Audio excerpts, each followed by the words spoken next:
A paz do Senhor, amados irmãos, tudo bem?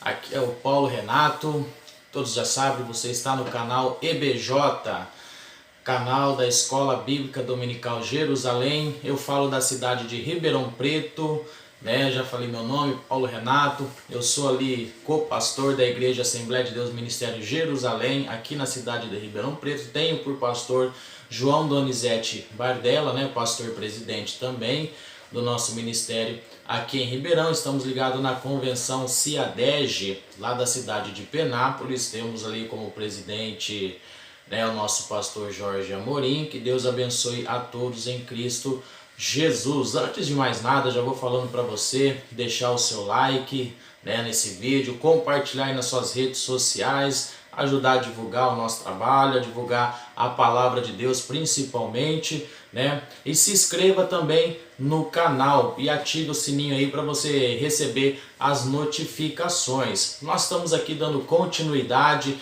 ao nosso trabalho, a segunda aula da revista Escola Dominical do quarto trimestre, né? O tema da revista é o Governo Divino em Mãos Humanas. Nós estamos hoje na lição de número 2, que tem por tema o nascimento de um líder profético em Israel. Como já sabe, nós vamos estar estudando ali o primeiro e o segundo livro do profeta Samuel, né? Nós estamos entrando aí na questão do nascimento de Samuel, na questão do seu crescimento, a maneira que foi, né? A lição vai destacar algumas coisas concernente a pais e filhos também, que é de suma importância.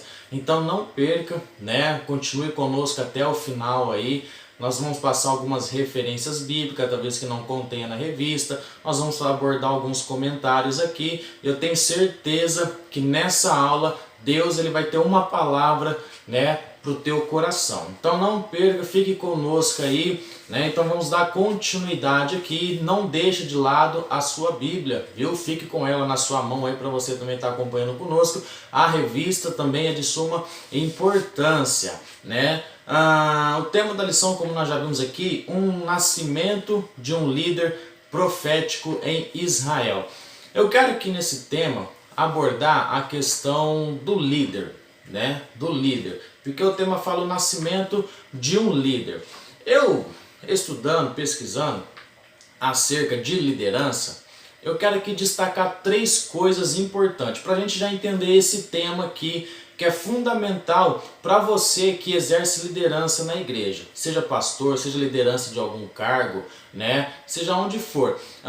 O que é importante você saber quais são as características. Eu quero só passar 3, né? Só 3 características fundamental na vida de quem exerce uma liderança. Tá? Vamos comigo aqui, 3 coisas importantes para você aprender, para você saber aplicar isso na sua vida, no dia a dia, que isso vai ser de suma importância para você exercer o seu cargo. 3 características básicas para a gente entrar no tema aqui, né? Primeiro, ética.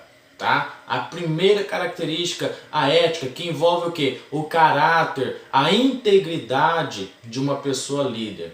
Né? Uma pessoa ali que ela, vamos dizer assim, ela não tem aquela dupla personalidade, né? Mas que ela seja reta, que ela seja íntegra, né? Diante dos seus liderados, né? Isso vai envolver o quê? Quem é liderado, o que ele vai olhar num líder, né? Ele tem que olhar para aquele líder, ele tem que ver o caráter dele, ele tem que ver que ele é um exemplo de pessoa a ser seguida, né? Uma pessoa a ser seguida, uma pessoa que eles vão olhar e vão se espelhar. A lição vai falar sobre isso, né? O poder do líder influenciar as outras pessoas, né? Que é a segunda característica, né? A capacidade de influenciar as outras pessoas. Olha que importância que é. Por exemplo, você está na liderança, está exercendo o seu cargo, a sua função ali. As pessoas têm que olhar para você e têm que se espelhar em você. Entendeu? As pessoas olhar e falar, poxa, olha o meu líder, que exemplo de pessoa que ele é. Né? Eu quero ser igual a ele, eu tenho vontade, eu tenho desejo de ser igual a ele. E isso muitas das vezes não é inveja. Inveja é quando a pessoa quer tomar o lugar. Aí é diferente, né? Quando a pessoa quer tomar o lugar, vamos dizer assim, tomar a força, quer puxar o tapete, isso sim é inveja. Mas quando a pessoa olha e se espelha e fala, poxa, eu quero um dia ser igual a ele, né? Isso é um bom exemplo, isso é um bom sinal, porque as pessoas estão olhando para você, estão te vendo como um exemplo, né? E você está influenciando aquelas pessoas, mas você tem que influenciar, né, com seu caráter íntegro, com seu caráter reto, num bom caminho, né, mostrando um bom líder. Veja bem, um bom líder não é aquele que só sabe mandar, né, só fica mandando, faz isso, faz aquilo outro. Não, um bom líder é aquele que vai pegar a pessoa, vai falar para ela, ó, você vai exercer determinada função. Mas não é só isso, exercer determinada função. Pega ali, né, essa pessoa e vai com ela, mostra para ela como é que faz. Você está entendendo? Mostra para ela como é que faz. Você quer ver um exemplo? No livro de Números, no capítulo de número 27, quando Deus chega para Moisés, fala assim, Moisés, pega Josué, né, que ele vai suceder você. Pega Josué, apresenta ele diante da congregação, apresenta ele diante de Eleazar, tá? Para que ele ande junto com você. Aí Deus ele vai falar assim, Moisés, pega Josué e dê mandamento aos teus olhos. Você está entendendo? O que Deus vai falar para Moisés? Moisés, pega Josué, dá mandamento aos teus olhos. O que isso significa? Mostra para Josué, Moisés, como é que faz. Não fica só mandando ele fazer, né? Não fica só mandando ele fazer. Pega ele, mostra, ensina como é que faz. Você está entendendo? Isso é o que? Isso é a capacidade de poder influenciar as pessoas, de ensinar as pessoas da maneira correta, né? E a terceira coisa aqui que é muito importante também, a comunicação. Tá? Isso também é de suma importância, a comunicação, vocês principalmente saber ouvir, né? E depois você saber falar, certo? Essa comunicação entre o líder e os liderados é de suma importância, e isso não pode faltar, você está entendendo? Isso não pode faltar. Você tem que saber, você tem que conhecer, né, a voz do seu povo, que nem, né, vamos usar o termo, o pastor ele conhece, né, as suas ovelhas, e das suas ovelhas ele é o que? Conhecido, né? Foi o que Jesus disse, eu conheço as minhas ovelhas e as minhas ovelhas me conhecem, porque tem ali a comunicação, tem ali a certa intimidade, né? Porque agora tem líder que é fechado. Imagina aquele líder fechado, você vai conversar com ele e nunca tem ouvido para nada, né? Ou então aquele liderado, o líder vai conversar com ele e também não tem diálogo, não tem nada. Isso atrapalha, você está entendendo? Então é necessário essa comunicação, né? E mais uma coisa importante também na comunicação. Muitas vezes o que for falado entre você e o seu liderado é só entre você e o seu liderado. Muitas vezes, né, o líder, uma coisa importante saber, o líder muitas das vezes vai estar ali fazendo um papel de um psicólogo, sabia disso? Né? Talvez você não saiba, mas o líder muitas das vezes ele vai estar ali fazendo o papel de um psicólogo, você está entendendo? Né? Então o psicólogo ele está ali para ouvir, e tudo aquilo que ele ouve ele guarda com ele, você está entendendo? Ele não vai sair espalhando por aí, ele não vai sair falando para os outros a conversa que ele teve, você está entendendo? O líder tem que seguir esse exemplo, tem que ser isso, tá? Ele não pode ficar tudo que ele ouve numa conversa particular, numa conversa reservada, sair espalhando. A mesma coisa para o liderado. Se o líder conversou com ele, o que foi conversado entre os dois fica entre os dois. O problema hoje, que atrapalha muito, é isso, você está entendendo? O que atrapalha muitos grupos são isso, porque às vezes a pessoa vai conversar com o líder não consegue se conter, sai contando para todo mundo, e isso muitas vezes fere a pessoa, quando não até mata a alma da pessoa, você está entendendo? Tira ela do grupo, tira ela da igreja. Aí que poder de influência você está passando? Que caráter que você está passando para quem é o seu liderado? Você está entendendo? Então, a comunicação, essas três características, ter ética, ter um caráter, né? Um caráter reto, você está entendendo? Ter o poder, ter a capacidade de influenciar as pessoas, de ser o exemplo para as pessoas olharem e falarem assim, nossa, eu quero ser igual a ele, né? E ter uma boa comunicação. Isso é de suma importância, tá? Vamos entrar no texto áureo aqui da nossa lição. O texto áureo está em 1 Samuel, né? Primeiro livro de Samuel, capítulo de número 1, versículo de número 20, que diz assim: E sucedeu que, passando algum tempo, Ana concebeu e teve um filho, e chamou o seu nome Samuel, porque dizia ela, o tenho pedido ao Senhor. Olha que coisa interessante.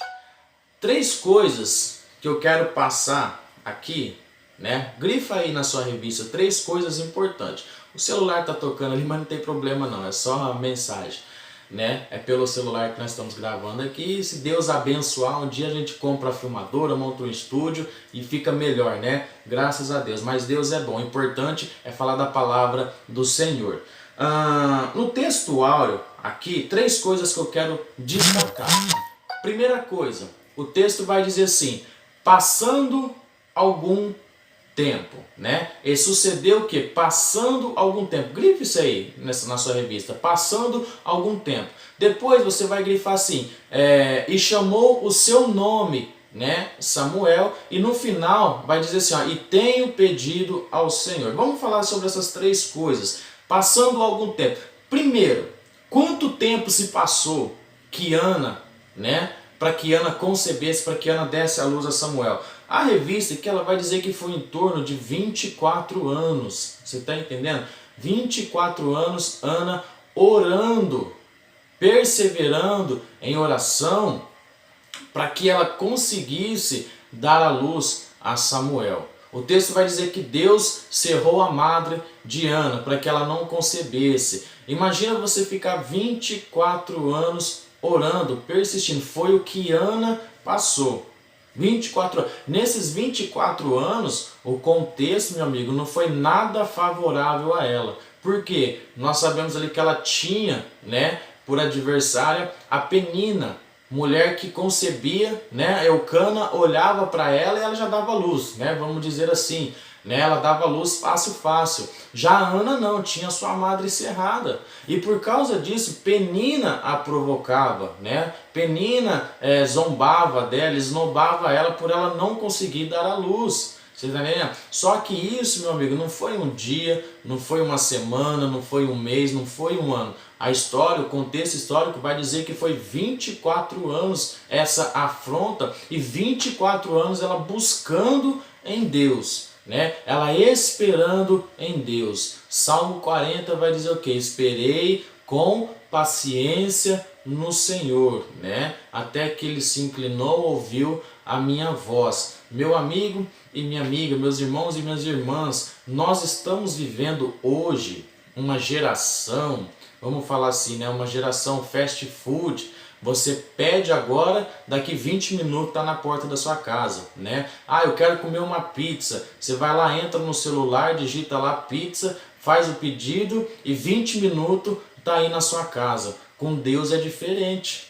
Com Deus é outra forma. A Bíblia fala que o tempo de Deus, né, nos ensina, ela nos ensina que o tempo de Deus não é o nosso tempo. O apóstolo Pedro vai dizer que um dia, né, para nós ou melhor, 1000 anos para nós é como um dia para Deus. Você está entendendo?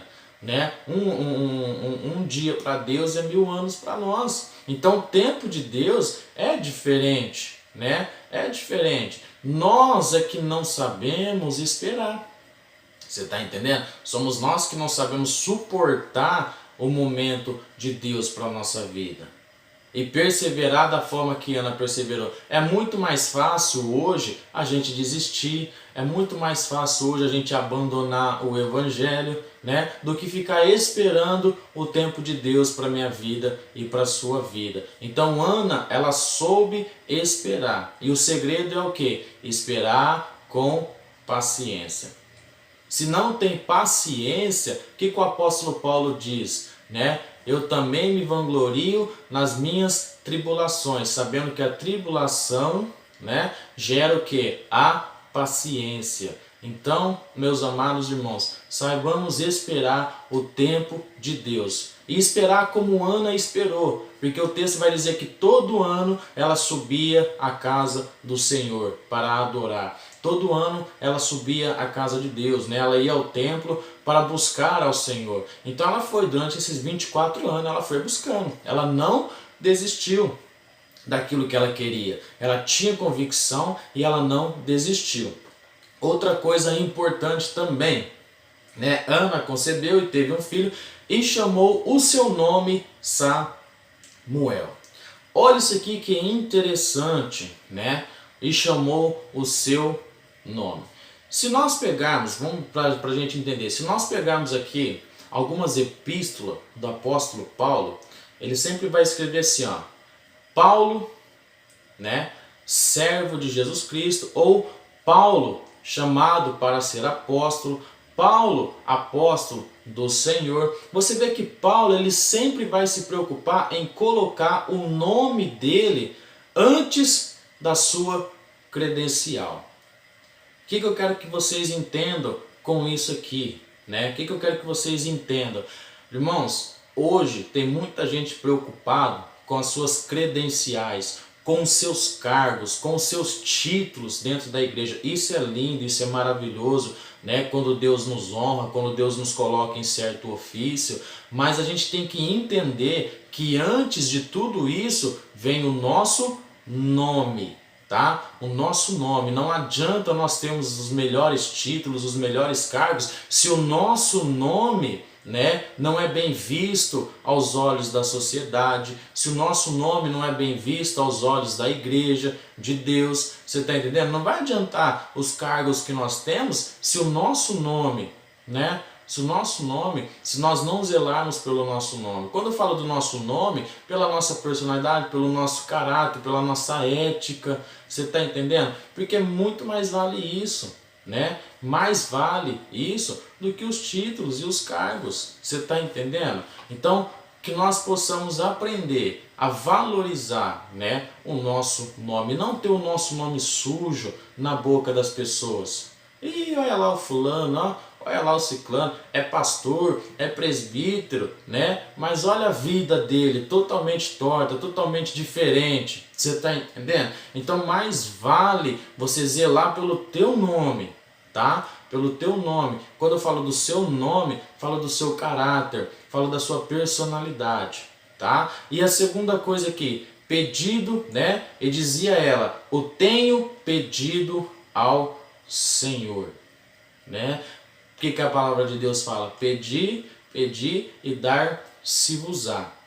Então, a importância, né? A Ana, ela não cansou, ela não cessou, ela buscou em Deus, né? Ela buscou fervorosamente em Deus para que ela conseguisse alcançar a vitória dela. A gente vai entender mais à frente, da revista vai falar sobre o pedido, tá? Vamos dando continuidade à verdade prática. O surgimento de pessoas vocacionadas como Samuel pode ser o resultado da oração, consagração e ensino dos pais ao lar. Três coisas também. Resultado de oração, né? Consagração e principalmente, para fechar aqui, né, a verdade prática, o ensino dos pais no lar. Essas três coisas, né? Samuel, melhor dizendo, quando nasceu, ele foi resultado da oração incessante da sua mãe. Você está entendendo? Tem gente que está vendo esse vídeo, que vai ver esse vídeo e vai dizer assim, eu já não aguento mais orar, talvez pela minha esposa, eu não aguento mais orar pelo meu esposo, eu não aguento mais orar pelos meus filhos, eu desisto, eu paro, né? Eu quero saber mais de orar por eles. Mas pega esse exemplo de Ana. Não desista jamais de buscar pela sua família, não desista jamais de buscar pelo seu vizinho, por aquilo que você tanto almeja. Não desista, porque Samuel, ele veio ao mundo porque ele é fruto de oração, ele foi fruto de oração. O nascimento dele, para que Ana concebesse, Ana teve que orar, ela teve que perseverar, você está entendendo? Então continue perseverando. Outra coisa, consagração. Né? A consagração, a importância, né? Quando Samuel, quando ela está orando, ela vai fazer um voto: Senhor, me dá um filho e eu te darei o filho, né? Não passarei navalha. Ele vai ser, vamos dizer assim, ele vai ser a nazireu, né, de Deus. Ou seja, Ana faz um voto, né, de consagração na vida de Samuel. Você está entendendo? Então faça, né, isso na presença de Deus. E principalmente o ensino dos pais no lar, para a gente fechar a verdade prática aqui. Isso é de suma importância. Ensina a criança no caminho em que deve andar. A gente vai se aprofundar um pouco mais nisso aqui no tópico também, né? Vai se aprofundar um pouco mais também, e eu vou passar algumas referências acerca disso, mas só destacando essas três coisas aqui. Samuel, fruto de oração, consagrado ao Senhor, e teve ali, né, cresceu tendo o ensino da palavra de Deus. Então ele não cresceu de qualquer forma, de qualquer maneira, não, ele cresceu sendo guiado, tá? Guiado pela palavra de Deus, ensinado pela palavra de Deus, tá bom? A introdução aqui, a nossa introdução, já entrando aqui no tema da nossa lição, a introdução vai dizer: antes de aparecer no cenário de Israel, Samuel já era consagrado diretamente ao Senhor. Nesta lição veremos que esse homem tinha tudo a seu favor para ser o que foi, e primeiramente ele foi fruto de oração de sua mãe. E em seguida passou toda a sua juventude sob a mentoria do sacerdote Eli, morando no santuário central. E veremos que Samuel era constante na casa do Senhor, e por isso foi grandemente abençoado. O nosso objetivo é que a partir dessa lição você e o seu lar seja grandemente abençoado, e vale a pena criar os filhos no temor do Senhor, que eles não se afastem da casa de Deus. Três coisas importantes aí nessa introdução para a gente destacar aqui de princípio, né? Aquilo que abordando a lição aqui já. Primeiro, fruto de oração, nós já vimos na verdade prática. Segundo, viveu sob a mentoria de Eli, né? E terceiro, ele habitou no templo, né? Três coisas que foi fundamental no crescimento de Samuel, tanto espiritual quanto material, né? Então, três coisas importantes: que ele foi fruto de oração, ele viveu sob a mentoria de Eli. Embora Eli, no contexto, tivesse todos os seus problemas, né? Todos os seus problemas com seus filhos, um homem que já não ouvia mais a voz de Deus, já não andava mais nos caminhos de Deus, mas Eli, ele foi fundamental, gente, ali na vida de Samuel, né? Quando Deus chama Samuel pela primeira vez, que ele fala Samuel, Samuel, Samuel se desperta, ele vai aonde? Ele vai até Eli, e Eli fala: olha, não fui eu que te chamei, né? Volte a dormir. E Deus vem e fala de novo com Samuel, Samuel, se não me engano foi assim por 3 vezes,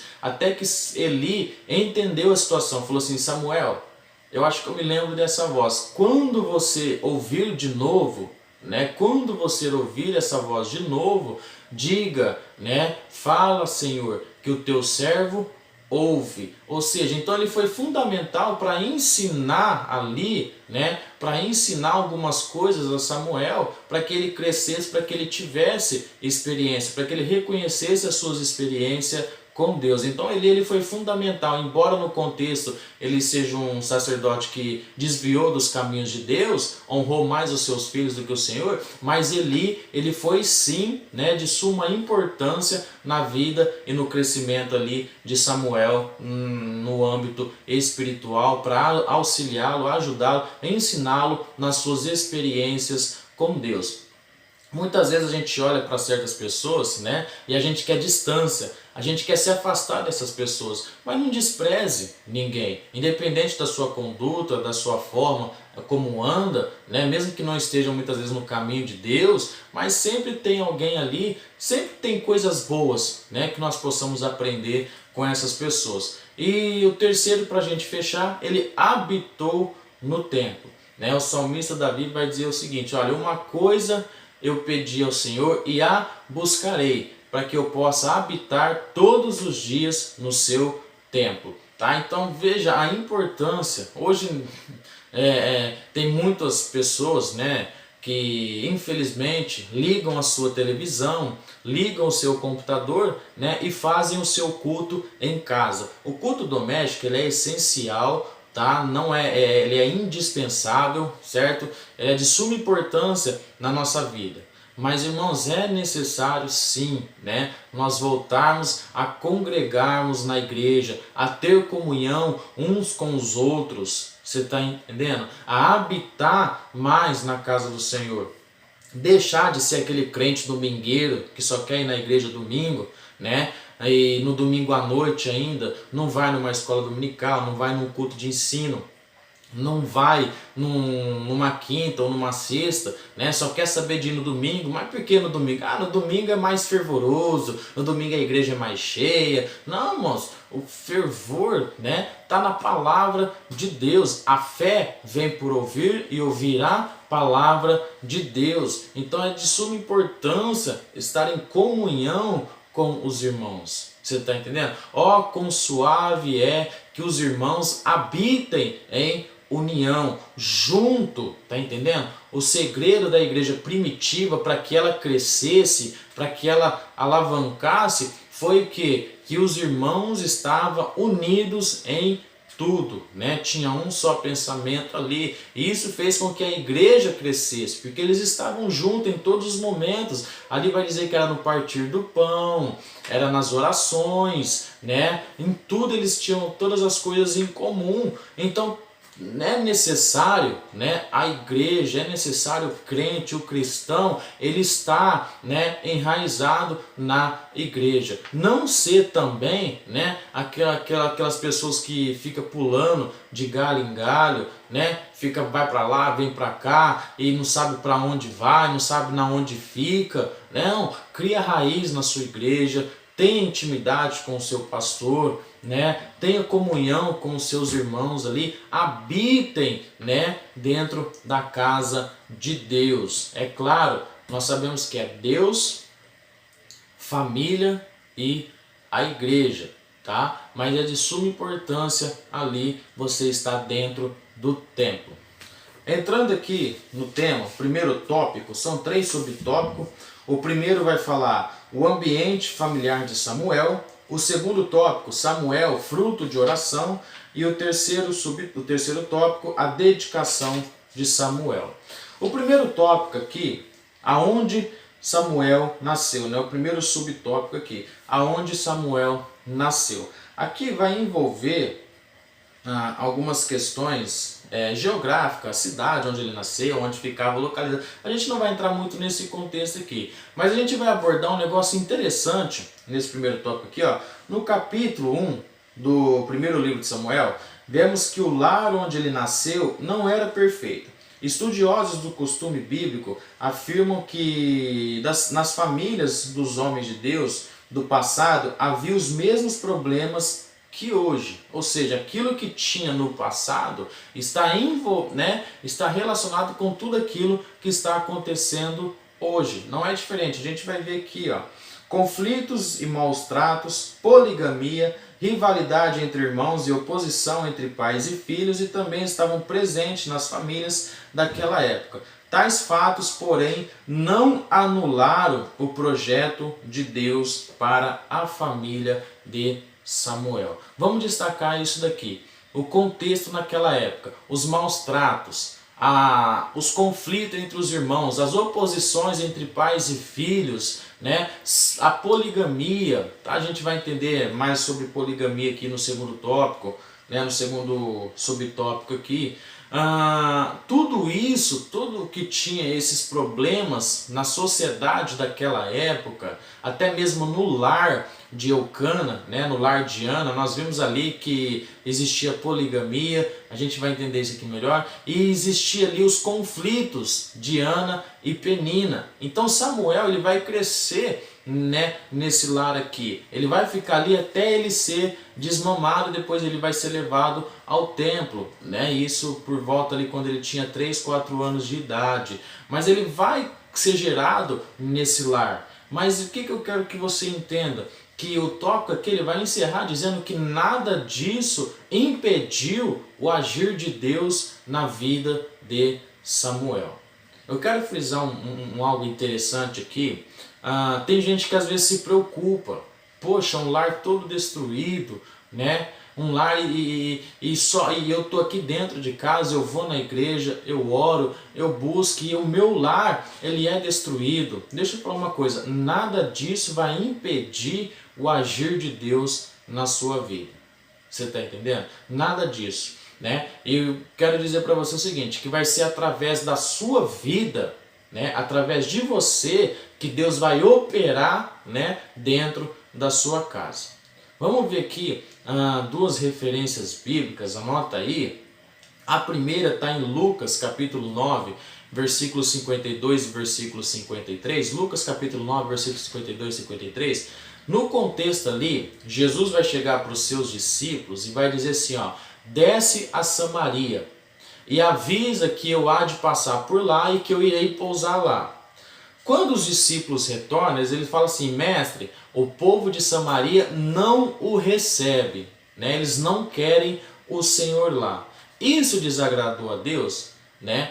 Pode ter desagradado, mas impediu o agir de Deus? Não, isso não impediu. A rejeição de Samaria não impediu o agir de Deus naquele lugar.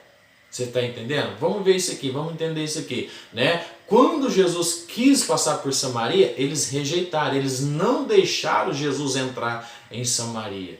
Você está entendendo? Muitas vezes é assim, Deus ele quer entrar na sua casa. Só que as pessoas que estão aí, às vezes não querem o recebê-lo naquele momento. Quantas vezes você já não chegou, olha, aceitem Jesus como Salvador, talvez você chegou para sua mãe, para o seu pai, para o seu esposo, né, para sua esposa ou para o seu filho e disse para eles assim, ó, aceita Jesus na sua vida, e eles falam não, eles rejeitam a Jesus. Mas o importante é que dentro dessa casa esteja você.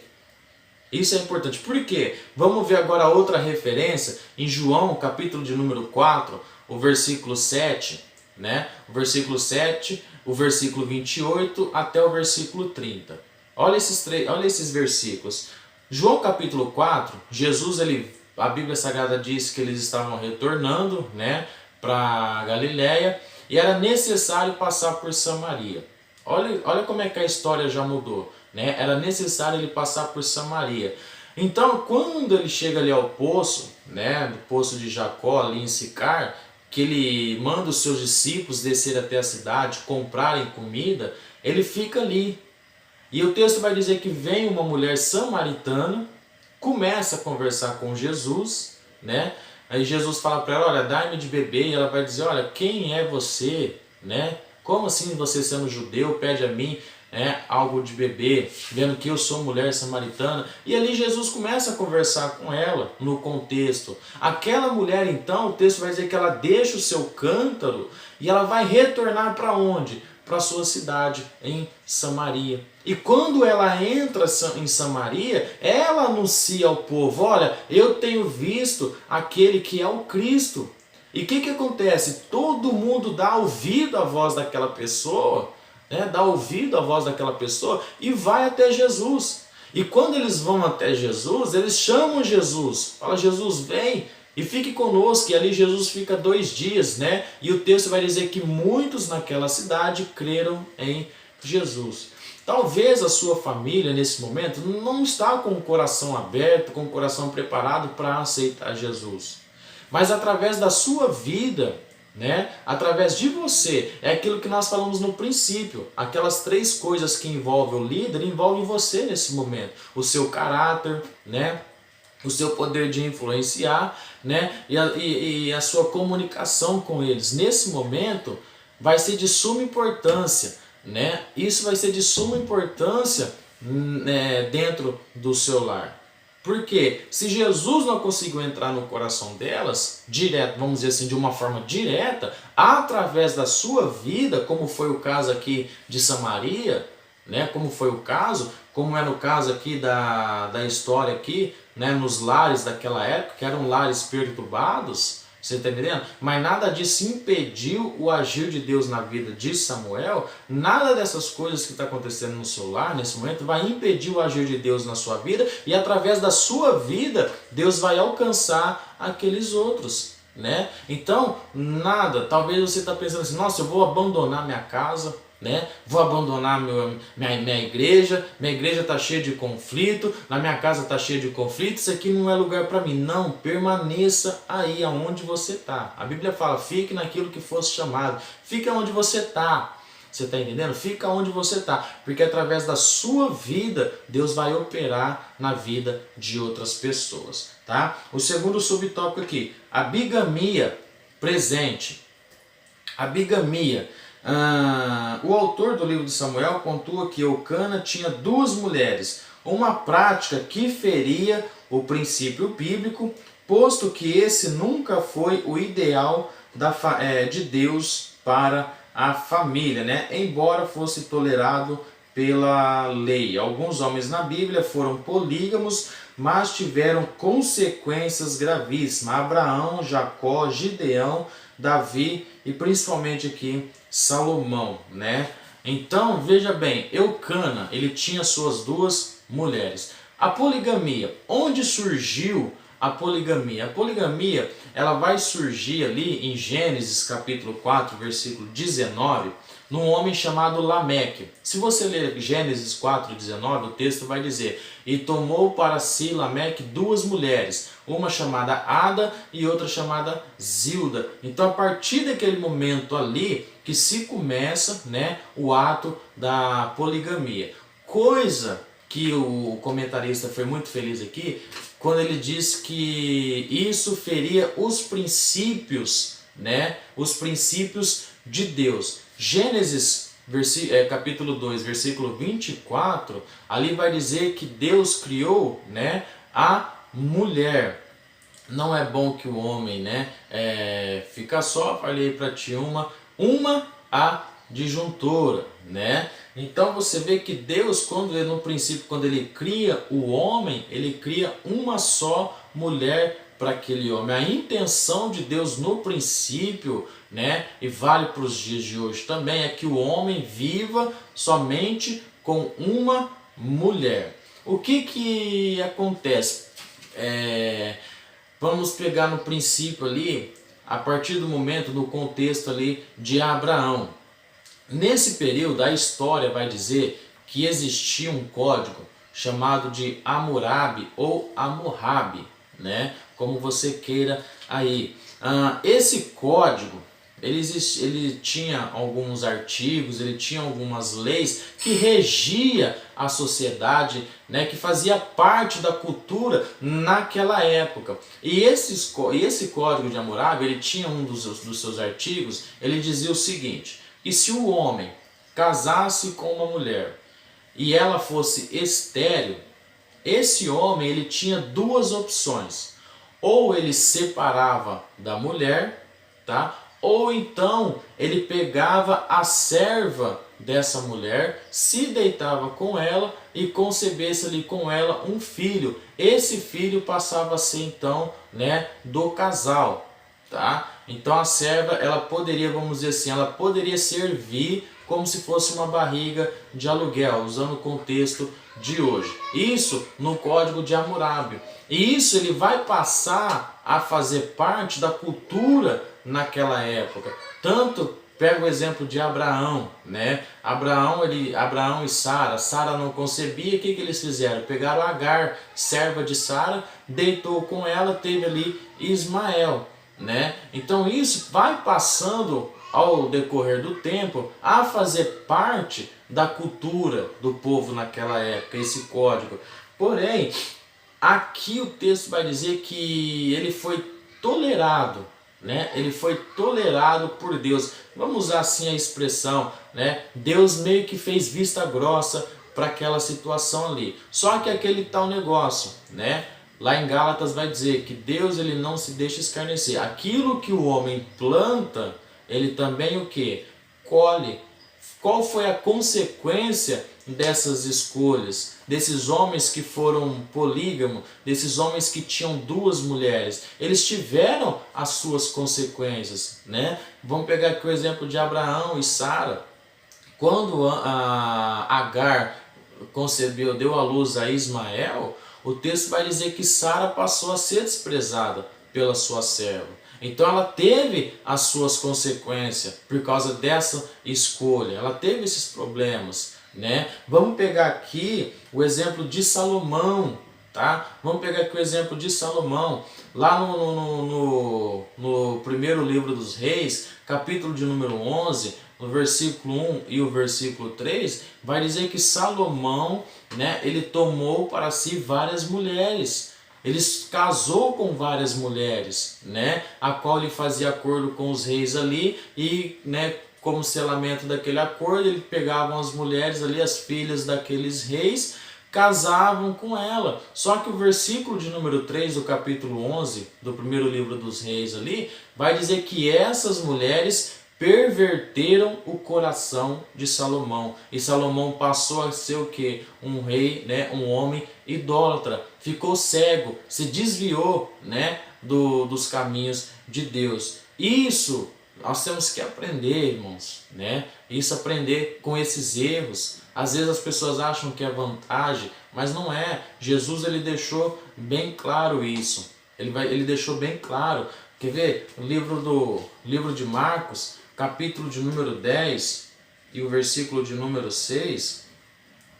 Marcos 10, 6. Jesus, ele vai dizer assim, ó: porém, desde o princípio da criação, Deus o fez, macho e fêmea. Por isso deixará o homem seu pai e sua mãe e unir-se-á a sua mulher, e serão os dois, os dois, o homem e a mulher. Ele não fala os três, ele não fala os quatro. Jesus, ele fala os dois, né? Serão uma só carne, assim já não serão dois, mas uma só carne. Portanto, o que Deus ajuntou, não separe o homem, né? E em casa tornaram os seus discípulos a interrogá-lo acerca disso.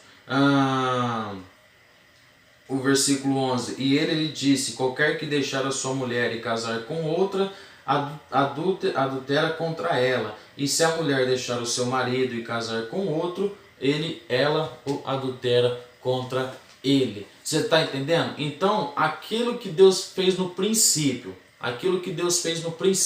o homem e a mulher, tá? Para que os dois vivam junto.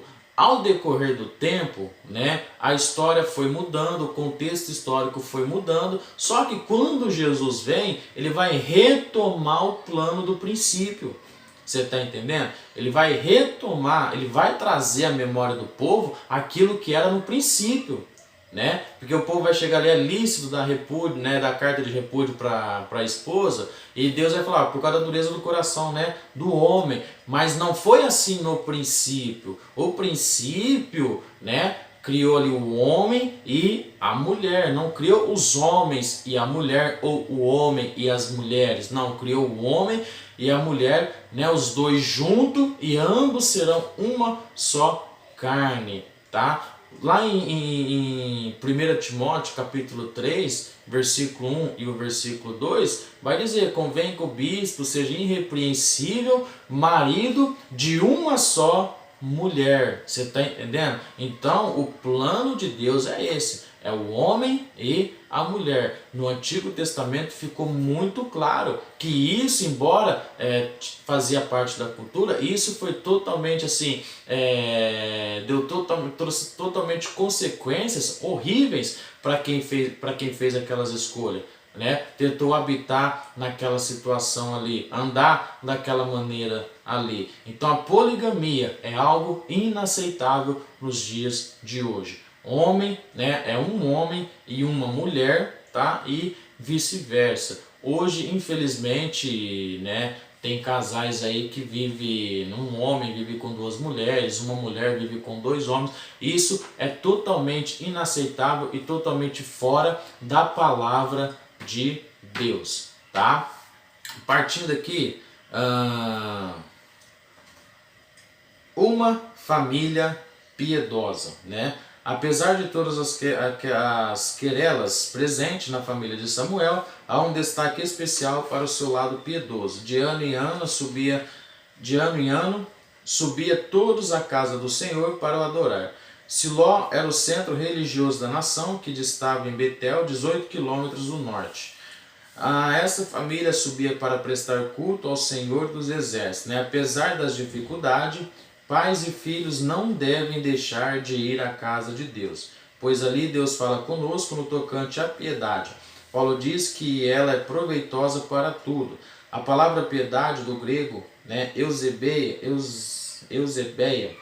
remente a reverência, respeito, temor e fidelidade de Deus. Assim, se no lar existe a verdadeira piedade, não haverá desrespeito aos pais, nem abandono dos filhos em sua velhice. Em relação à palavra piedade, né? A palavra piedade do grego eusebeia, remete à reverência, respeito, temor e à fidelidade a Deus. Uma coisa importante, que era uma família piedosa. Todo ano eles iam ao templo, né, buscar a Deus, tá? Aquilo que nós falamos aqui atrás, a importância de habitar na casa de Deus, né? A família de Eucana foi um exemplo disso. Embora tivesse os seus conflitos, os seus problemas, mas todo ano eles sempre buscavam, né, a subir à casa do Senhor para ali o adorá-lo, né? Aí isso envolve a palavra piedade. Uma coisa muito importante, né? Uma coisa muito importante que eu destaco aqui, a fidelidade dessa família para com Deus, né? Tem muita gente que às vezes pergunta: o que fazer para o marido ser fiel à esposa, para os filhos ser fiel aos pais? Uma coisa que tem que ser ensinado não é você exigir a fidelidade da sua esposa para com você, ou dos seus filhos, ou dos seus pais. Não é você ficar impondo, exigindo a fidelidade deles. Não, você precisa ensiná-los, o segredo é esse, é ensiná-los a ser fiel a Deus. Por quê? Se a pessoa for fiel a Deus, automaticamente ela vai ser fiel a você. Por quê? Deus ele deixou ali os seus mandamentos, as suas palavras. E aquele que o ama, obedece às suas palavras. Então é necessário você saber ensinar ele a ter temor a Deus, ensiná-lo a ter reverência, ensiná-lo a ser fiel ao Senhor. Porque ele fazendo isso para com Deus, automaticamente ele vai fazer isso também com você, né? Automaticamente ele vai fazer isso com você. É a mesma coisa, tem homem muitas vezes que quer impor que a sua mulher seja sujeita a ele. Não, a Bíblia fala que você tem que sujeitar a mim, você tem que me obedecer, você tem... Não, o segredo da sujeição da mulher, se nós continuarmos lendo ali Efésios capítulos 4, 5 ali, você vai ver que o apóstolo Paulo vai dizer assim, ó, vós marido, amai as vossas esposas. Quando você ama a sua esposa, automaticamente ela já passa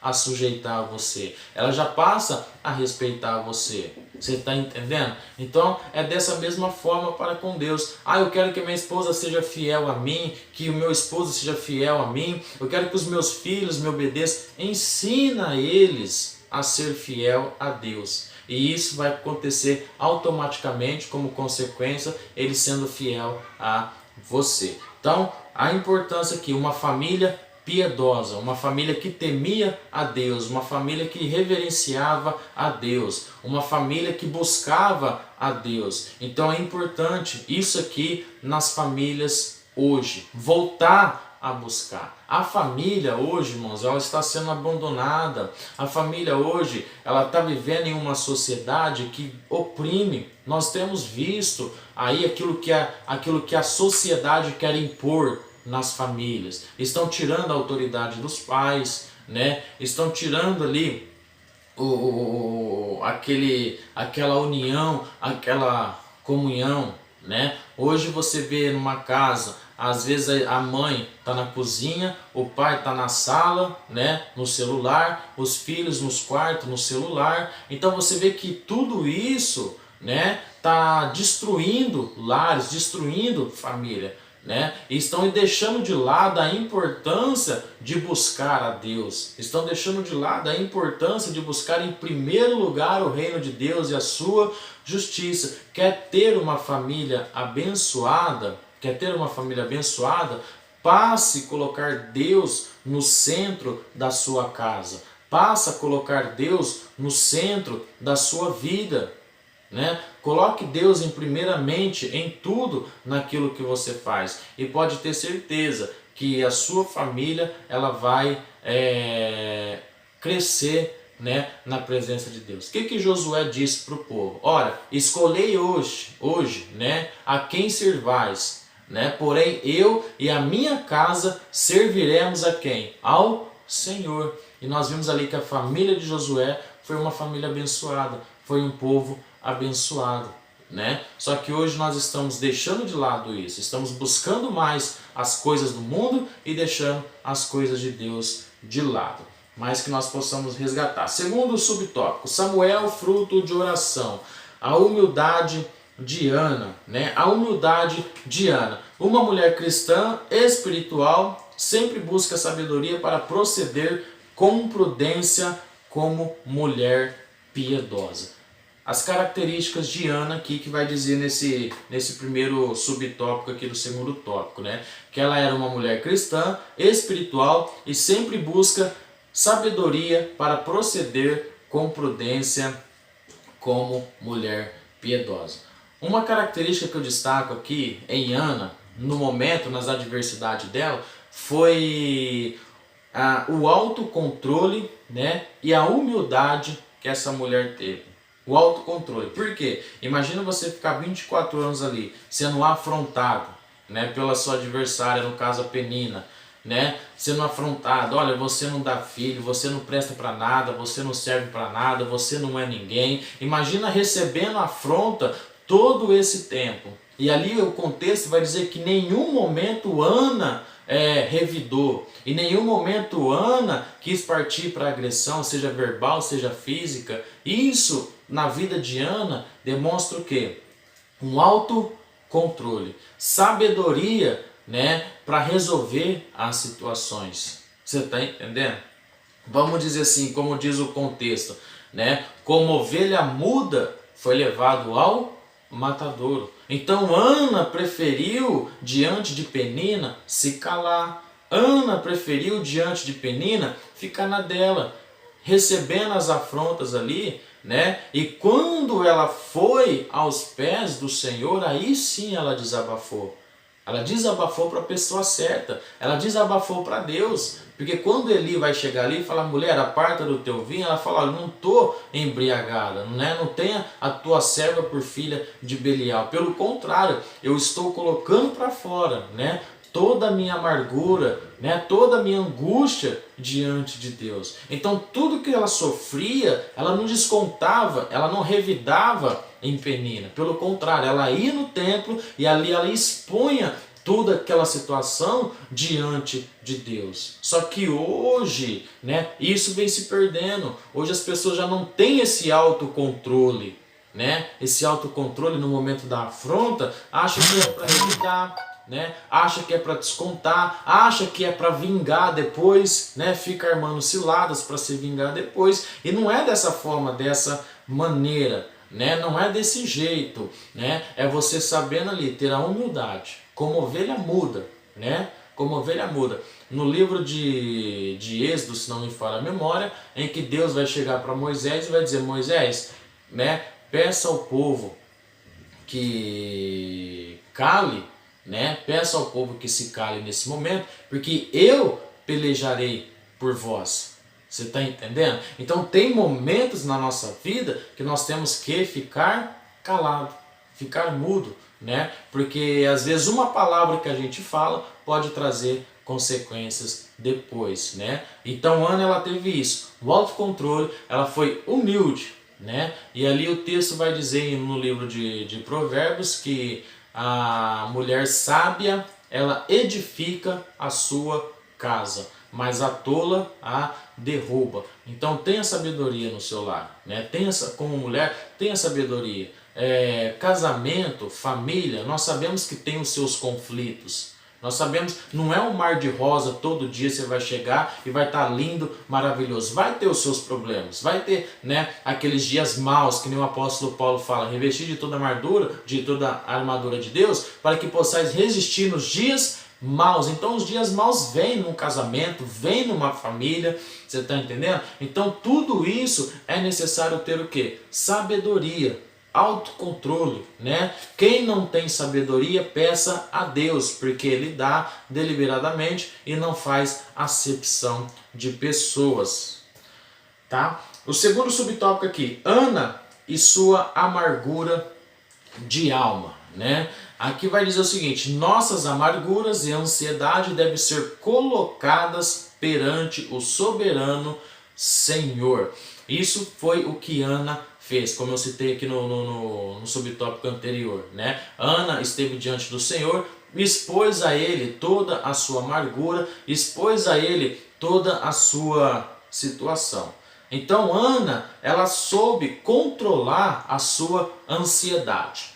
Você está entendendo? Ela soube controlar a sua ansiedade. O apóstolo Pedro, ele vai dizer o seguinte, ó, lançai sobre ele toda a vossa ansiedade, porque até aqui ele tem o quê? Cuidado de vós. Sara foi uma mulher ansiosa. Quando Deus falou assim, Abraão, eu te darei um filho, o que Sara com o tempo falou para Abraão? Abraão, certamente isso não virá de mim. Toma para si a minha serva Agar, deita-se com ela. E nós vimos, né, nós já citamos aqui, teve as suas consequências. Você está entendendo? Por causa da ansiedade que ela não soube controlar. Né? Tem gente que é ansiosa, tem gente às vezes que quer comprar uma coisa, não tem o dinheiro naquele momento, né? Eu quero comprar uma geladeira, eu quero comprar uma televisão, mas eu não tenho dinheiro. O que acontece? Vai lá, compra, né? Compra sem ter o dinheiro, enche-se de dívida, né? E depois fica aí com esse monte de conta para pagar. Porque não soube controlar a sua ansiedade, né? Não soube controlar a sua ansiedade. Mas Jesus, ele ensina, né? O segredo de Ana foi expor toda a sua situação. Mateus capítulo 6, versículo 6, né? Quando fores orar, entrar no seu quarto, né? Fecha a sua porta em secreto, que o teu pai que te ouve secretamente, ele o que? Te recompensará. Quando Jesus fala, entra no teu quarto e fecha a porta, Jesus ele está dizendo o seguinte, agora é o momento entre você e o Pai que está no céu. É o momento que você tem ali para rasgar a sua alma, é o momento que você tem ali para expor a sua angústia, a sua tristeza, toda a sua amargura, é em oração. Você está entendendo? É em oração. É nesse momento que você tem que buscar, é nesse momento que você tem que falar, né, com Deus. O Salmo 46 vai dizer assim, ó, que Deus é o nosso refúgio, a nossa fortaleza, é o socorro bem presente no momento da angústia. Se ele é o socorro bem presente, significa que nesse momento ele está aqui. Esse momento de angústia que você está passando, de luta que você está passando, ele está aí com você. Então é nesse momento que você tem que dobrar o seu joelho e buscar a Deus, e expor a Deus, falar, Senhor, está acontecendo isso, isso e isso, me ajuda, né? Me ajuda a controlar a minha ansiedade, porque senão a gente acaba fazendo coisas erradas e as consequências vêm para a nossa vida. Ana, ela soube controlar a ansiedade dela, né? Ela soube controlar ali, ela não tomou nenhuma decisão precipitada, ela poderia chegar, né, a Eucana e dizer, ó, toma outra mulher, deita com ela e ali você tem o filho e fica sendo nosso. Ela poderia naquele momento tomar essa decisão, como as outras, né, matriarcas já tinham tomado, mas ela não, ela esperou em Deus, ela soube esperar em Deus, ela soube se controlar diante de Deus, diante daquela situação, tá? Então isso é de suma importância, né? E eu entendo, irmãos, quando Jesus ele fala assim, ó, entra no teu quarto, fecha a tua porta, ora em secreto, que o teu pai que secretamente te ouve, ele te recompensará. Tem um texto, né, continuando ainda no versículo de número 8 de Mateus capítulo 6, Jesus ele vai dizer assim, ó, porque antes mesmo, né, de abrir a vossa boca, o Pai já sabe tudo o que vocês vão falar, né? Tudo aquilo que vocês vão pedir. Quando eu vejo esse versículo, que Jesus fala que o Pai sabe tudo o que nós vamos pedir antes de nós falarmos, poxa, se ele já sabe, então por que ele não concede a nós? Por quê? Porque Deus ele faz questão de ouvir a nossa voz, de saber se realmente aquilo que nós queremos. Lembra do cego Bartimeu? Jesus passou em frente ao cego Bartimeu, não deu bola para ele, foi embora e o cego perguntou, o que está acontecendo? É Jesus. Então ele começou a clamar, Jesus, filho de Davi. Então Jesus parou, né? Parou, mandou chamar o cego. E aí quando trouxeram aquele cego, você acha que Jesus não sabia que ele era cego? Você acha que Jesus não sabia que o desejo daquele homem era enxergar? Mas o que Jesus fez? O que queres que eu te faça? Por que Jesus faz essa pergunta? Porque Jesus queria ouvir a voz dele. Jesus queria saber qual era o desejo dele, se realmente era aquilo. Ele falou, Senhor, que eu veja. Jesus falou, então vai, a tua fé te salvou. Então Jesus ele permite nós passarmos situações e ele não faz nada até então, por quê? Porque ele quer ouvir a nossa voz, ele quer que nós voltamos a buscá-lo, conversamos com ele, falamos com ele, lançamos sobre ele toda a nossa ansiedade. Aí ele vem e entra com providência. O terceiro, pedido de Ana, né? Ana pediu um filho a Deus. Aqui no terceiro subtópico, do segundo tópico, né? O pedido de Ana, né? Ana pediu um filho para Deus. O que eu quero abordar nesse tópico aqui? A convicção que Ana teve. A convicção do seu pedido. A convicção daquilo que ela queria. Né? Como nós falamos aqui, dando o exemplo do cego Bartimeu. O que queres que eu te faça? Eu quero ver. Eu quero enxergar. Né? Então Ana, ela foi e ela falou, Senhor, me dá um filho. Eu quero ter um filho. Se o Senhor me der um filho, eu o darei ele de volta, para que ele o sirva no templo todos os dias da sua vida. Então eu quero falar aqui dessa convicção daquilo que Ana realmente queria, daquilo que Ana realmente precisava, né? Daquilo que ela realmente queria buscar em Deus. Porque tem um texto, Tiago capítulo 4 e versículo de número 3, Tiago ele vai dizer assim, ó, pedi e não recebeis, porque pedistes mal, para gastardes em os seus próprios deleites. Ou seja, vocês pedem coisas para vocês gastarem com vocês mesmos, para vocês usufruírem com os seus prazeres, e não vai trazer benefício nenhum. Ana não, Ana ela foi diferente. A oração de Ana, se nós pegarmos ela, foi de acordo com a vontade daquilo que Deus queria naquele momento. Ana chega para Deus e fala, Senhor, me dá um filho. Né? Senhor, me dá. Imagina ela, talvez, aos 24 anos, ela chegando lá e falando assim, Senhor, me dá um filho. Virava as costas e ia embora. No outro ano, Senhor, me dá um filho. Eu não tenho filho. Virava as costas e ia embora. Senhor, me dá um filho. Né? Eu quero ter um filho. E virava as costas e ia embora. Até que ela pegou a oração dela. Ela pegou a oração dela e pareou com a vontade de Deus. Né? Ela pareou ali com a vontade de Deus. Ela chegou para Deus e falou, Senhor, me dá um filho. Se o Senhor me der um filho, eu o darei de volta. Deus falou assim, opa, agora está de acordo a oração dela. Agora sim. Porque ela quer um filho, mas ela não quer um filho só para os prazeres dela. Ela quer um filho também que sirva de bênção na minha obra. Né? Ela quer um filho para ela, mas que esse filho também venha a ser útil para mim.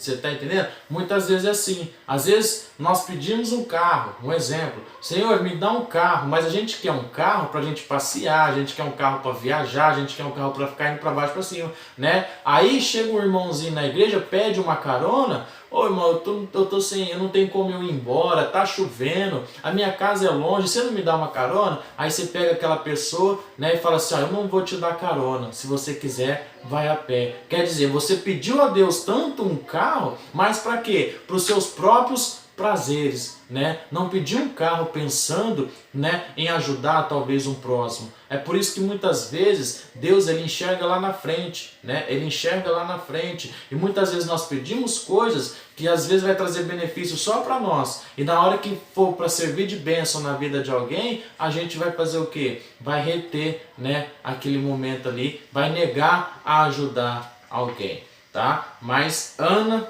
ela teve o seu pedido, por quê? Atendido, por quê? Porque primeiro ela teve convicção. Ela teve convicção do seu pedido.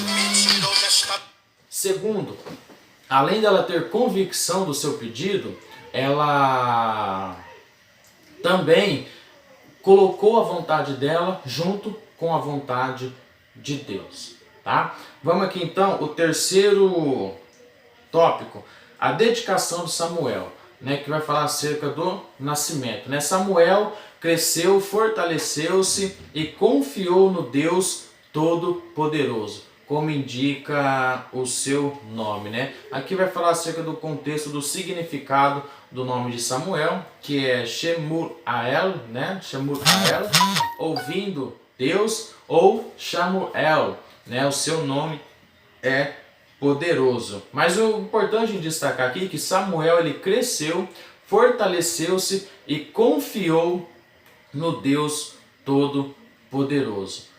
Três coisas, né, aí que aconteceu na vida de Samuel que foi de suma importância. A importância de crescer na presença de Deus. Ele foi crescendo, irmãos, aprendendo a confiar a cada dia mais em Deus. Então existe essa importância, né? Existe essa importância de nós ensinarmos os nossos filhos a crescer, confiando em Deus, crescer na presença de Deus. Isso é de suma importância. A Bíblia vai dizer, ensina a criança no caminho em que deve andar, para que quando ela cresça, não se desvie dele. Então Samuel ele foi crescendo nisso, aprendendo a confiar. A Bíblia fala, entrega os teus caminhos ao Senhor, confia nele e tudo ele o que? O fará. Lembra quando Deus chegou para Samuel e falou assim, Samuel, vai na casa de Jessé e ali unge Davi a rei? O que Samuel falou? Senhor, mas quando eu chegar lá o povo vai me matar, vai querer me matar. Aí Deus falou assim, não, quando você chegar lá, fala que a sua ida é de paz, né? E que você vai lá para sacrificar. Aí o que Samuel fez? Tudo como Deus ordenou. Chegou lá, o povo perguntou, é de paz a sua vinda? Ele falou, é de paz, eu vim para sacrificar. E ali tudo que Deus ordenou que ele fizesse, ele fez. Resultado, ele entrou e saiu, né? A preocupação dele com que o povo se levantasse, nada disso aconteceu. Por quê? Porque ele fez conforme Deus ordenou. Isso é o que? É confiança em Deus. É saber confiar, ouvir a voz de Deus. Então Samuel, ele teve isso. Ele cresceu, né? Fortaleceu e confiou em Deus. O cumprimento do voto, né? Após ser desmamada aproximadamente 3 anos mais tarde, Samuel foi levado por seus pais à casa de Deus e entregue ao sacerdote Eli, né? Entregue ao sacerdote. Então, aqui, nesse tópico, a gente vai ver o cumprimento do voto de Ana. Ana, ela fez um voto, né? Senhor, se tu me desse um filho, eu o darei. Uma coisa importante aqui, irmãos, em relação ao voto, a Bíblia Sagrada vai dizer assim, que é melhor que não votes. Se você não pode cumprir o seu voto, é melhor que você não vote, tá? É melhor que você não. E quando votares, seja rápido para cumpri-lo. Isso vai estar lá em Eclesiastes capítulo 5, capítulo 5 do versículo 1 ao 5, né? Guarda os teus pés quando entrares na casa do Senhor, né? Sejam poucas suas palavras, é melhor você estar ouvindo ali do que se precipitar nela, né? É melhor que não vote, mas quando votares ali, cumpra, né, o seu voto o mais rápido possível, né? Não faça ali voto de tolo. Por quê, irmãos? Por quê? Vamos pegar exemplo aqui de Juízes, né? De Juízes. Juízes capítulo 11, versículo 30 e o versículo 39 ali, vai falar sobre a história de um homem chamado Jefité, né? Jefité, ele foi mandado embora pelo seu povo, por ele ser filho de uma prostituta, ele vai ser rejeitado, ele vai ser mandado embora, e ele vai. Quando o povo vem, né, os inimigos de Israel vêm para oprimir Israel, eles vão atrás de Jefité novamente, né? Vem, nos ajuda, né? E ali ele vai dizer, olha, como que eu vou se vocês me desprezarem, isso, aquilo. E quando ele decide ir ajudar o povo, ele vai fazer um voto com Deus. Ele vai falar, Senhor, se o Senhor nos livrares da mão dos nossos inimigos, certamente a primeira pessoa a qual sair ao meu encontro, né, essa eu lhe darei por holocausto. A primeira coisa, melhor dizendo, né, a primeira coisa que sair ao meu encontro da minha casa, isso eu lhe darei por holocausto. E quando ele chega na casa dele, depois de conseguir a vitória, o texto vai dizer que a sua filha sai, né? A sua filha. E olha a questão do voto. Olha, entrando no contexto aqui de Eclesiastes capítulo 5, nas palavras de Salomão, né? Para nós não sermos precipitados com os nossos votos, porque às vezes nós queremos tanto uma coisa que a gente nos precipita, né? Lembra do controle, da ansiedade de Ana? Muitas vezes a gente não consegue controlar a nossa ansiedade e às vezes nós queremos tanto uma coisa num desespero e a gente acaba, né, fazendo votos, fazendo loucuras que muitas vezes não dá para a gente cumprir. Foi no caso de Jefité, né? E quando ele chegou para a filha dele, e ali o texto vai dizer que ele rasga suas vestes, né? Ele chora porque a primeira pessoa que saiu ao encontro dele foi a sua filha. Então ele chega para sua filha e fala, filha, eu vou ter que cumprir o voto. Eu fiz um voto e eu vou ter que cumprir, né? E ali o texto diz que ele cumpriu o voto dele. Você está entendendo? Deus cumpriu, ele cumpriu o voto dele com Deus. Mas a questão, né, irmãos, quando vocês fazerem um voto, você está entendendo? Quando vocês fazerem um voto, seja rápido em cumpri-lo, né? Não fique demorando. E a Bíblia Sagrada dá um conselho muito bom, muito interessante. É melhor que não votes. É melhor que não vote. Se você vê que você não vai ter condições, é que nem tem gente quando vira o ano, né? Quando cai lá 1º de janeiro, aí a pessoa faz aqueles votos. Não, vou estar orando todos os dias assim, assim, assim, assim, esse ano inteiro. Não faça isso. São 365 dias. Você não sabe como é que vai estar os 365 dias. Como é que vai ser esses 365 dias? Como que você vai fazer um voto dizendo que você vai orar todos os dias de tal maneira, de tal forma? Como que você vai, né?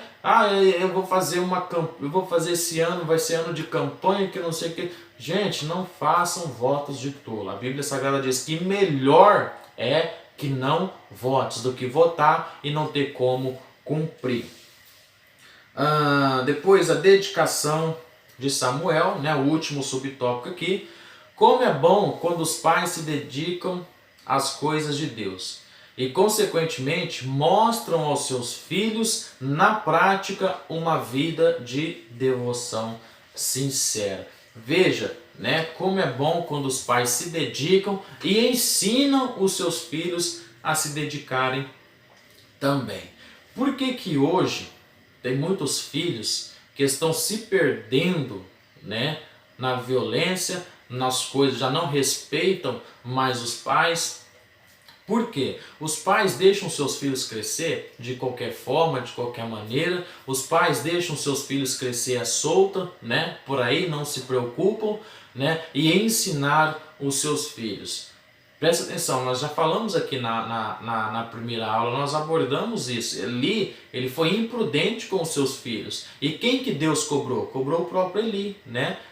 Cobrou o próprio Eli. Deu a Eli a sentença, né, da negligência dele ali com os filhos. Deuteronômio, capítulo de número 6, tá? Deuteronômio capítulo de número 6, do versículo 6 até o 9, Deus vai chegar para Moisés e dizer assim: Moisés, diga ao povo que ensine os seus filhos no caminhar, no sentar, no falar, né? A todo momento, né? Ensinar os seus filhos. Coloque a palavra nos umbrais das portas, né? Seja os mandamentos diante da sua face, ali, você está entendendo? Então Deus vai mandar, vai ordenar no capítulo de número 6 ali, de Deuteronômio, para que os pais ensinem os seus filhos, tá? O dever do pai, irmãos, é criar no seu filho o seu caráter, a sua personalidade. Você está entendendo? É dever do pai fazer todas estas coisas, né? Ensinar o seu filho, a moldar o seu filho, e isso tudo através da palavra de Deus. Hoje estão deixando isso esquecido, estão deixando isso de lado, né? Estão abandonando estas coisas, mas que nós possamos retomar essa situação aí e ensinar os nossos filhos no caminho em que eles devam andar. Lembra do filho pródigo? Lembra do filho pródigo? Olha que como é interessante aquela história. O filho vai chegar para o pai e vai dizer: pai, dá a minha herança que eu estou indo embora. Dá a minha parte da herança que eu vou embora. A Bíblia diz que ele foi. O pai não fez nada, o pai não reclamou, não questionou nem nada, deu a parte dele. Ele saiu, foi embora, gastou tudo que tinha com as amizades, com as meretrizes, perdeu todo o dinheiro, né? Se sujeitou a comer as bolotas do porco, e naquele momento, quando nem as bolotas do porco ele conseguia comer, o que a palavra de Deus diz? Que ele se lembrou da onde? Da casa do pai, né? O meu pai tem os seus jornaleiros, eu vou voltar à casa do meu pai e vou pedir que ele me empregue junto com os seus jornaleiros. E ali o texto diz que ele voltou, foi recebido pelo seu pai, foi abraçado pelo seu pai, ganhou um anel novo, ganhou roupa nova, sacrificaram um cordeiro ali, né, um animal, e fizeram ali um grande banquete. O que eu quero que você entenda aqui nesse contexto do filho pródigo? Mesmo que ele se perdeu, ele se lembrou do quê? Da casa dos seus pais. Quando você ensina os seus filhos, quando você coloca a palavra de Deus no coração deles, quando você se assenta com ele, dá conselhos, ensina o caminho para ele, ainda que aconteça a mesma coisa que aconteceu com o filho pródigo, aquele ensinamento vai ficar no coração dele. E mais cedo ou mais tarde ele vai se lembrar daquilo que você ensinou. Você está entendendo? E ele vai passar a praticar aquilo que ele praticava quando ele estava na presença dos seus pais. Foi assim que aconteceu com a vida de Samuel, né? Samuel foi ensinado desde o princípio, desde quando nasceu ali, né? Para que ele servisse e andasse na presença de Deus. E na conclusão aqui, né? Nesse sentido, nossa vida deve ser um testemunho aberto aos nossos filhos acerca da dedicação, reverência e humildade ao Todo-Poderoso. Então, né, a conclusão fala que nós pais devemos ser um exemplo para os nossos filhos, né? Quem aqui já nunca teve uma experiência, né? Quem é pai aqui não teve essa experiência do seu filho e fala assim: ó, quando eu crescer eu quero ser igual ao meu pai, né? Quando eu crescer quero ser igual à minha mãe, né? Então, ou seja, por quê? Porque eles estão vendo em vocês o espelho para a vida deles. É vocês no dia a dia, a forma como o pai trata a mãe, né? Isso tudo vai influenciar na vida dos seus filhos. Isso tudo vai influenciar na família, no relacionamento de vocês. Se o pai é um pai que briga, é um pai que xinga, é um pai que desonra a esposa, o filho ele vai crescer dessa forma, desonrando a mãe. Você está entendendo? Se o meu pai faz, eu também vou fazer, ou vice-versa, né? Se a mãe desonra o pai ali, o filho, eles vão crescendo olhando aquela situação ali, né? E vão fazer igual. Poxa, o meu pai faz, eu também vou fazer. E quando eles casarem, eles vão ficar da mesma forma, da mesma maneira, desonrando as suas esposas como ele aprendeu no dia a dia dentro do seu lar. Então aqui fala que nós devemos ser exemplo, né? Exemplo, a nossa vida deve ser um testemunho aberto aos nossos filhos acerca da dedicação, reverência e humildade ao Todo-Poderoso. Amém? Que Deus abençoe. Deixa o seu like, compartilha nas suas redes sociais, tá? Se inscreve no canal e que essa palavra continue sendo bênção para você. Eu sou o Paulo Renato, falo daqui da cidade de Ribeirão Preto, sou co-pastor ali da Igreja Assembleia de Deus Ministério Jerusalém, que tem como pastor local e pastor presidente João Donizete Bardella. Um grande abraço a todos e na próxima aula nós estaremos aqui de volta. Fiquem com Deus.